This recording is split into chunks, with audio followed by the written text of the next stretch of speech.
Good evening.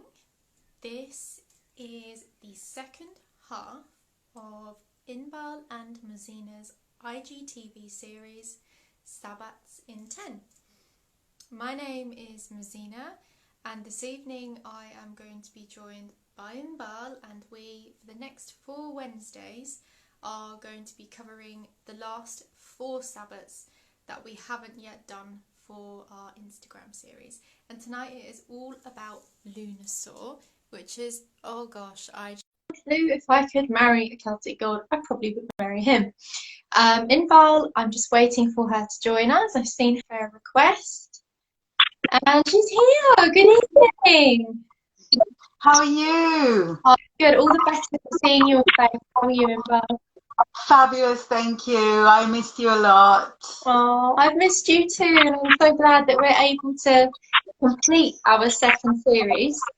Yes, What a beautiful one to start off with. Wonderful.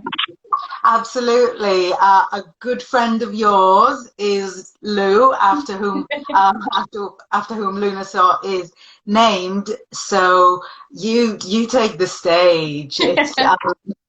It's a fabulous festival. It celebrates all sorts of important things, and there are a few kind of unique to Lou elements that come up. But yeah, you take it away.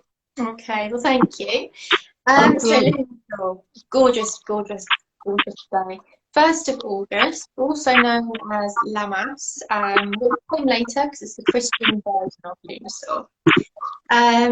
If we're looking at it from a southern hemisphere point of view, it's going to be the 1st of February, just kind of polar opposite to Imbolc.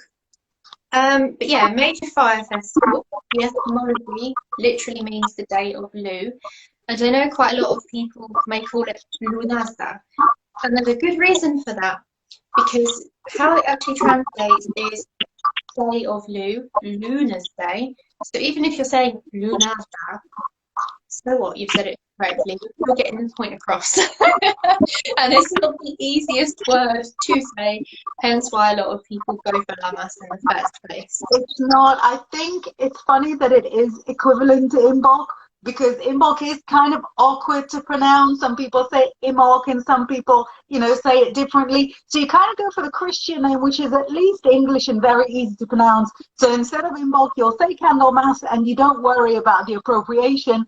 And it's kind of the same, because Lughnasadh can be pronounced the way you said it, which is like very, very Gaelic, and as Lughnasadh in the more Scottish way, and sort of lots of different ways, whereas Lammas is just Lammas and very easy to say. Yes. And it's totally fine. At the end of the day, we know what you're referring to. Yeah. And it's your intention with all of the Sabbats, how you celebrate it is the main thing. I don't think the gods are going to really throw a hissy fit if you get it wrong. But Lughnasadh obviously marks the first harvest of the year, and this is when corn dollies were said to be traditionally made, because it would be the last corn sheet you would take a corn dolly out of, and then you would bury it in the fields as an offering to the gods to enable you to make sure that you have a next bout of crop and that it's safe, and to show that you're grateful for it, basically. Lughnasadh is probably, alongside with Darwin and Beltane, one of the major ones, because it's very accessible for people.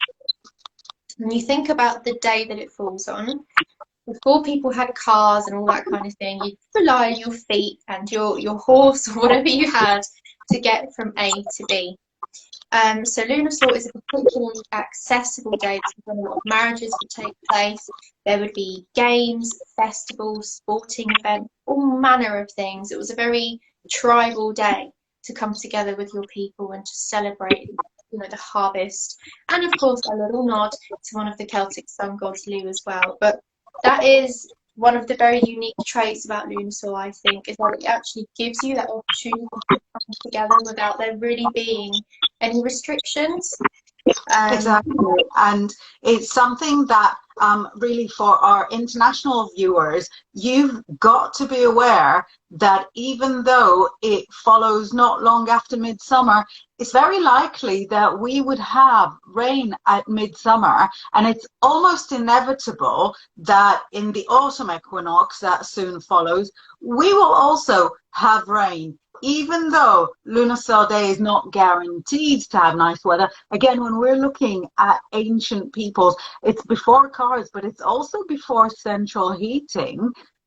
Lughnasadh really is your one chance to go out there, and the sun is out, hopefully with you, and the sun is up. So even though there are some crossover traditions with midsummer, which we've discussed really a lot in our series about how they're kind of two different calendars cobbled upon each other. Lughnasadh it just gives you a better chance of getting yourself out there. Absolutely, and it's a good time to get married as well. So thinking of that, you've got a day that everybody can attend. And if the sun's out, everything's good. You've got entertainment by people having their sports competitions, all kinds of things going on. But the Lugh part of Lughnasadh. So Lugh was one of the Celtic pan-pagan gods, and his name literally translates to shine bright. He's a very handsome bugger, and I have a depiction of him here from the Celtic Oracle. Oh, that is lovely. What's not to like about Lugh? I know. So he is very strong. He's very handsome. I think he knows that. But he's also very, very skilled. He carries a spear from the Tuatha De Danann because he's a member of the Tuatha De Danann. So I've got my Athame. Just if you needed to talk to Lugh, if you needed to work with him, your Athame would be a good tool, given that he had his magic spear. But yeah, he's a very creative person, could literally turn his hand to anything. But that skill wasn't necessarily a good thing. When he went to the halls of Tara to ask to be entered, every person in the halls of Tara could already do what he was doing. There was a person for each skill. But the way he got around that was, he said to the guy at the door, well, do you have anyone in here who can do all of those things combined? And he said no. So that's how he got admission into the halls of Tara. And he actually became a chief as well, one of the official chiefs of Ireland. So he's a very important character. And he's associated with kingship, with warrior status, the truth and law, which actually fits into very Leo traits, and obviously Lughnasadh falls in the sign of Leo.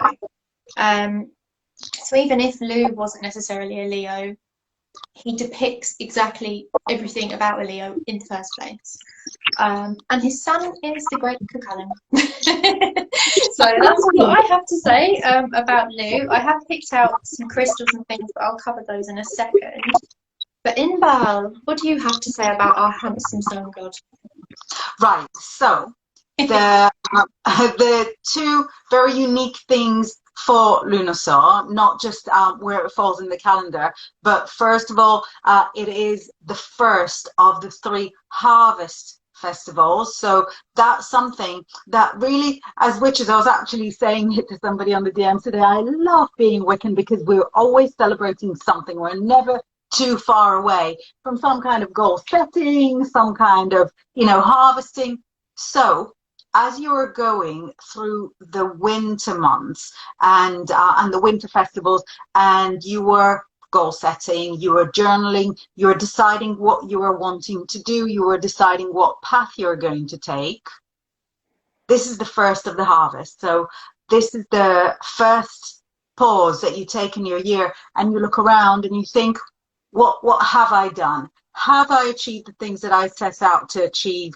Have I succeeded? It's the earliest harvest because Lughnasadh is the time of the grain harvest. So when you look at the Lughnasadh altar, you'll have the corn, the barley, and you'll definitely have bread. And I've got to sort of get to the bottom of pagans and bread and that, marriage, that meeting of the mind between pagans and bread, pagans and gluten. So you'll have special baking that you'll do. There'll be, loaves with seeds on them. In fact, the Christian name Lammas is the loaf mass. So that's when you can bake your first loaf of the year from your first grain harvest. So that's something that basically sort of starts our little cycle of the grain harvest, and then we've got the fruit harvest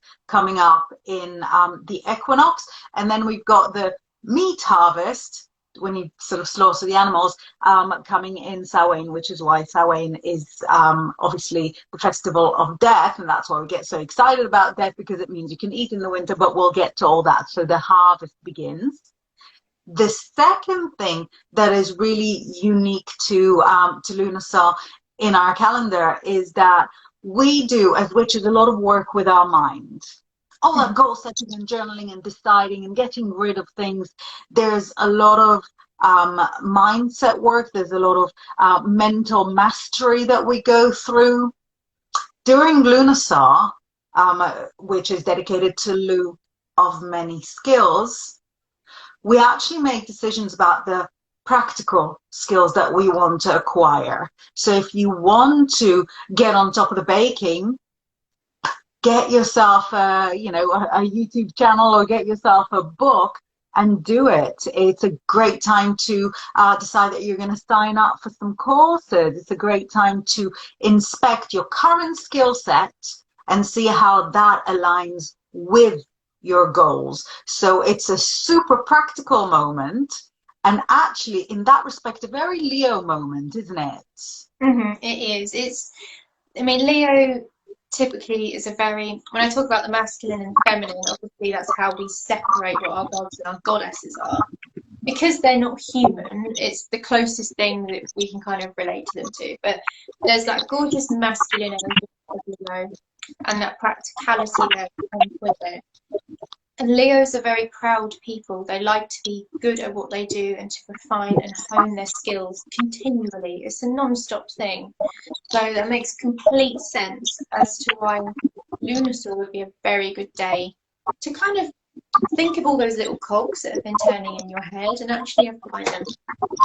Yeah, exactly. And in a funny sense, all those little traditions and all those little festivals kind of link with one another, almost as if they have been celebrated since the beginning of time, and it all fits. I am confident almost this because it was a joke.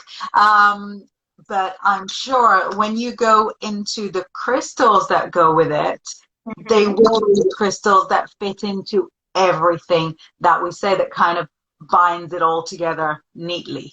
So what have you got there? Anything yellow? Very. So I picked a really nice selection of crystals for Lughnasadh. Obviously you want yellow, orange, red. You want those fiery colours.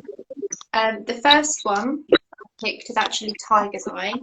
And I picked Tiger's Eye because of the fact that it's an ancient traveller's talisman. Lughnasadh bringing together all of those people, you'd want something to ensure that you got there safely. Tiger's Eye would be really good for that. Good old citrine. I swear there's nothing citrine can't do. Very good, again, for those practical moments that you may be going through in terms of career. A lot of people with what their skill set actually is and how they can make money from it. Good citrine would be a perfect one for that. I've then got orange calcite to get the cogs turning in April, so your creativity can flow and you can actually find out what your skills are. Orange calcite is also excellent for giving you the energy to do something about it. It's a very motivating stone. And then lastly, for Lu, we have sunstone, which of course is the crystal of the divine masculine. It's gorgeous. I personally connect more with masculine deities than other feminine. I work with a lot of that anyway.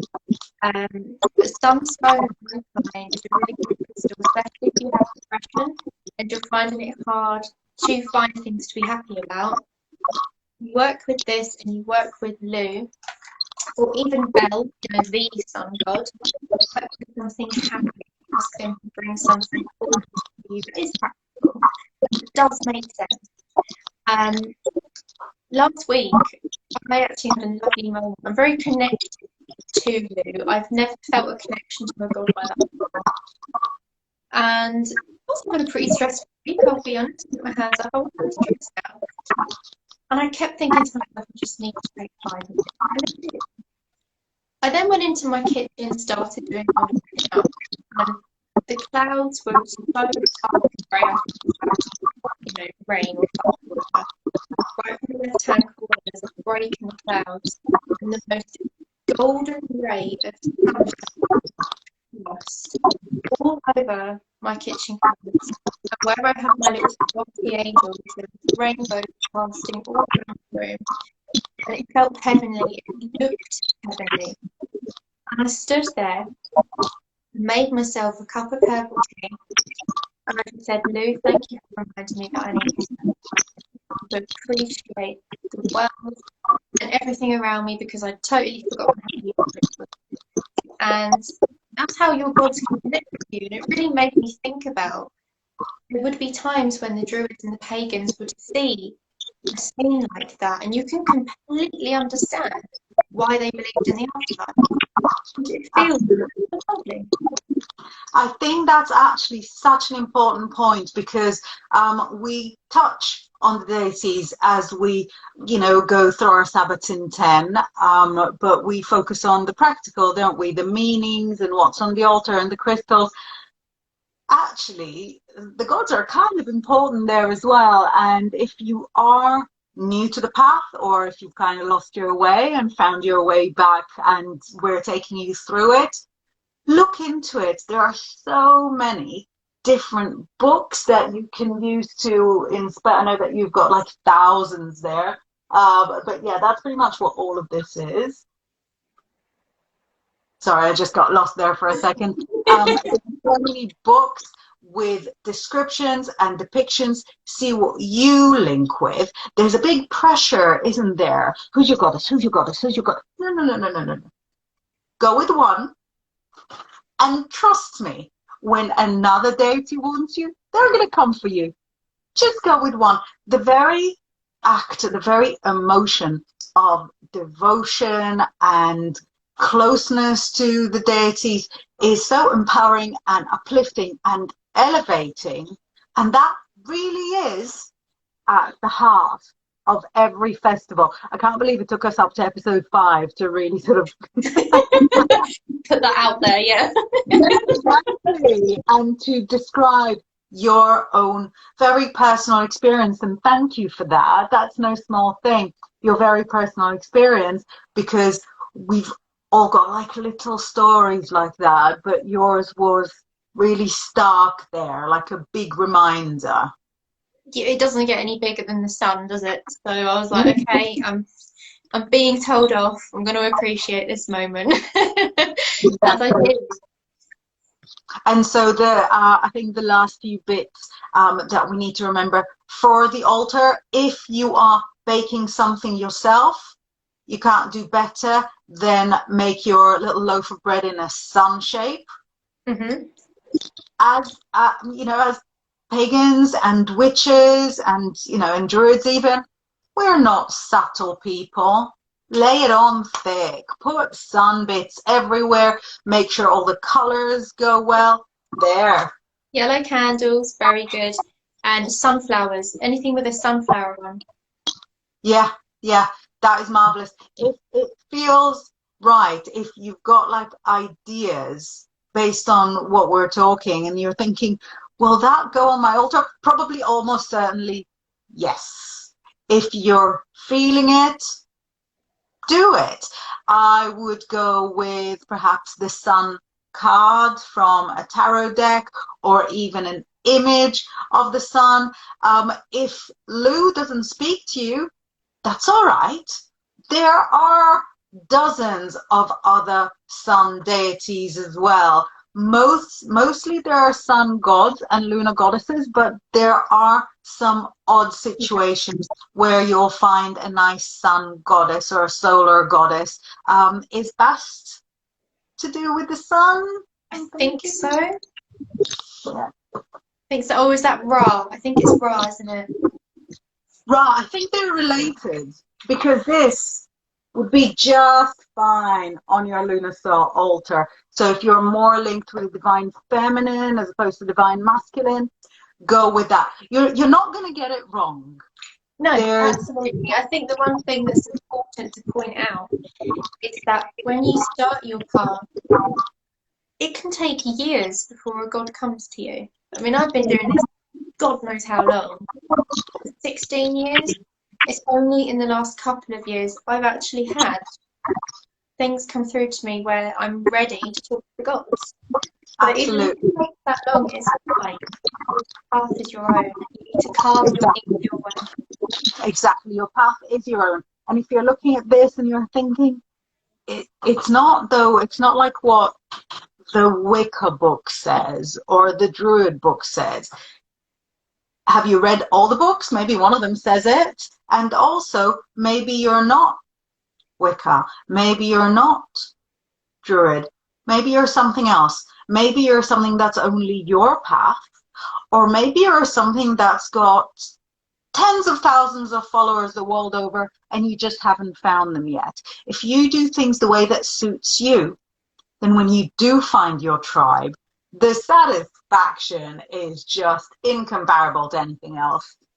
Absolutely, I couldn't agree more. And I think one piece of advice, if I could give any, the books, they are amazing and they will teach you so much, but you should always go into it with the viewpoint of writing your own book. Don't be an imitation, into your way. That is marvelous, thank you. Which kind of brings us smoothly to, something that you can decide on come Lughnasadh. You want to write your book? That goes so well with the Lou of many skills. Figure out WordPress. Sit down and commit yourself to writing for 20 minutes every single day. That's the kind of decision that you will make. That's the kind of commitment that you will make in the peak of summer, the peak of the heat. Exactly. And it's a good time to do it. But I think we've covered Lughnasadh pretty well. I think Lou would be happy. I hope he is. Fantastic. So thank you so much for having me. Oh, thank you, Inbaal. Will you join me again next week? Yes, yeah, let's chat some more until we've done all of these. Absolutely. So we will be back 8 p.m. on Wednesday. I think we're up to the autumn equinox now, is that right? Well, yeah, we've got autumn equinox, Samhain, and wait. Yeah, did we start with Inbaal then? Oh, right. Yeah. So, so we're dying slowly with you. And on that very happy note, we're going to say goodbye and we will see you next week. Take care, everybody. Bye. Bye.